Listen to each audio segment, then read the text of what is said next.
As we all know, every wizard must master every spell that could help them in battle and combat. In Hogwarts Legacy, we can also use spells in our battle. And in this video, I would like to explain the spells that has been confirmed in Hogwarts Legacy.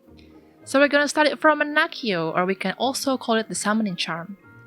Accio is one of the oldest charms known by Wizarding Society. It is a charm that summons an object toward the caster.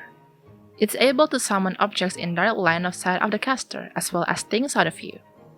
This charm can't be used on buildings and living things, but it could work on living things by summoning things they were wearing or holding, such as clothes, wand, etc. Accio. The spell is famous known used by Harry Potter to summon his magic broom to outmaneuver the Hungarian Horntail during the first task of Triwizard Tournament. The next one we have Depulso, or we can also call it the Banishing Charm. Depulso is a charm that can counter Accio charm. This charm could send the target away from the caster.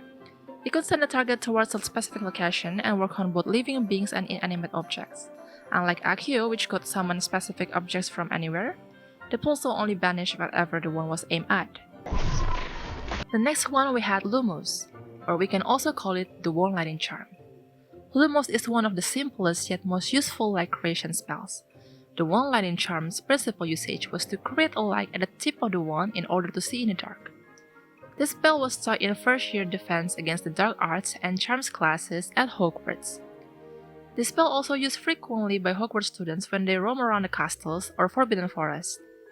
The wand light was also able to repel ghosts and other spectral foes, and this charm also proved to be very useful because it's able to illuminate and reveal magically hidden architecture such as doorways, windows, and the others. So the next spell that we're gonna talk about is Nox, or we can also call it the Wand Extinguish Charm.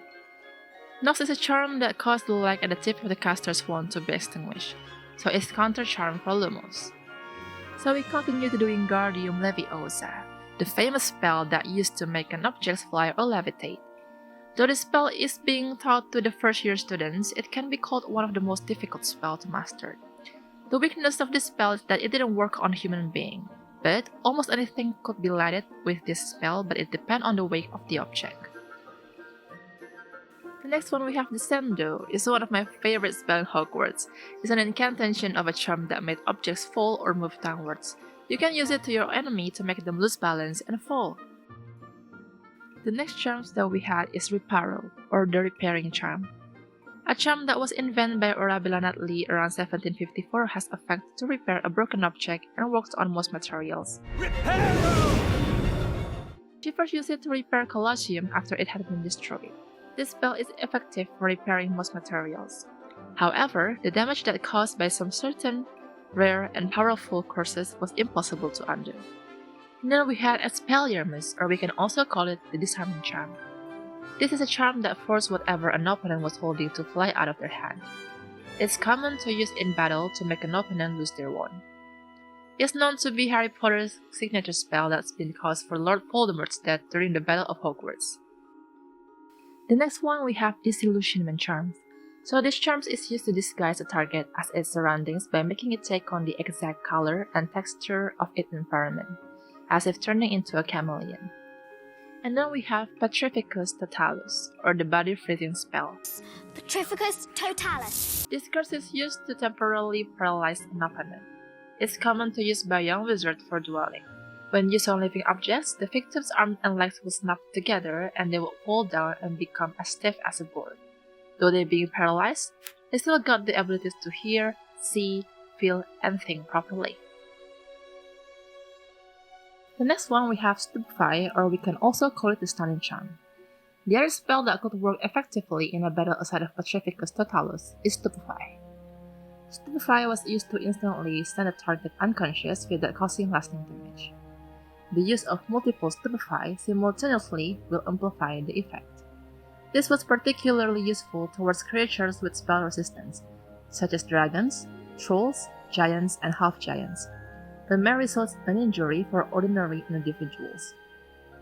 The effect of Stupefy may be counteracted with the Reviving spell, but will also wear over time. It can also be deflected by a shield charm. Species known to be naturally resistant to the spell include dragons, trolls, acromantulas, giants, and half-giants. The next one we have Oppugno. Oppugno was a jinx that directs an object or individual to attack the victim. This spell would cause conjured creatures or other movable objects under the control of the caster to attack the target. For the example, Hermione used this to set a flock of conjured canaries on Ron. The next one we have Confringo, or we can also call it the Blasting Curse. Confringo was a curse that caused the target to explode. It is also useful for combat. Confringo was invented by Alberta Tutil used this curse in the All-England Wizardian Dueling competition on 1430. Hermione also used it in an attempt to kill Nagini, who broke Harry's wand in the process. And next one we have Incendio, also called the Fire-Making Spell. Different than Confringo, Incendio, also known as the Fire-Making Charm. Incendio was a charm that conjured a jet of flames that could be used to set things alight. So Incendio can only set fire alight, but not to make an explosion. The next one we have Glacius, or we can also call it the Freezing Spell. We're not only able to play with fire in this game. Glacius was a charm that froze a target that with icy cold air created from the tip of the wand. An object could be enchanted with the spell to attack a person when touched. An example was one of the cursed forts at the Hogwarts castle. And then we have Protego, or we can also call it Shield Charms. Have you ever wondered what should you do if you're being cast by one of the previous spells? The answer is you can use Protego. Protego was a charm that protects the caster with an invisible shield that reflects spells and blocks physical entities. There were also multiple variations of Protego, such as Protego Maxima, Protego Totalum, and the others. So aside of the previous spells that we've explained, there are also some spells that are forbidden to use. They call it Unforgivable Curses. So basically, Unforgivable Curses are curses that are so powerful and so evil that if being used on another human being, will be grounded for immediate life imprisonment in Azkaban prison. There are 3 curses that are classified as Unforgivable Curses. There are Avada Kedavra, Imperio, and Crucio. So we're gonna explain it one by one. The first one we have Avada Kedavra. It's the most famous Unforgivable Curse among those 3. When cast successfully on a living person or the creature, the curse causes instant and painless death without causing any injuries to the body and leave no trace of violence. Avada Kedavra was a non-blockable curse, so Protego will be useless against it. However, we could dodge the curse and block it with physical barrier to avoid the curse. The next one we have Crucio, or is also known as a torture curse.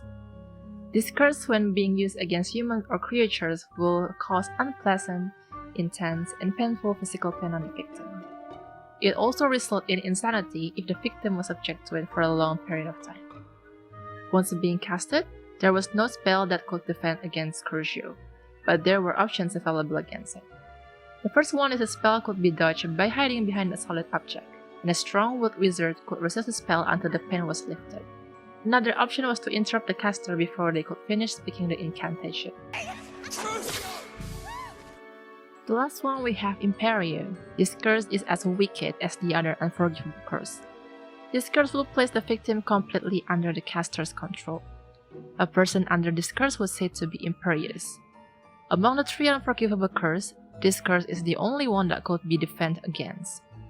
This curse has the same effect as hypnosis, so the victim won't feel any pain or else, but they will place in a calm, trance-like state in which all feeling of responsibility and anxiety was banished.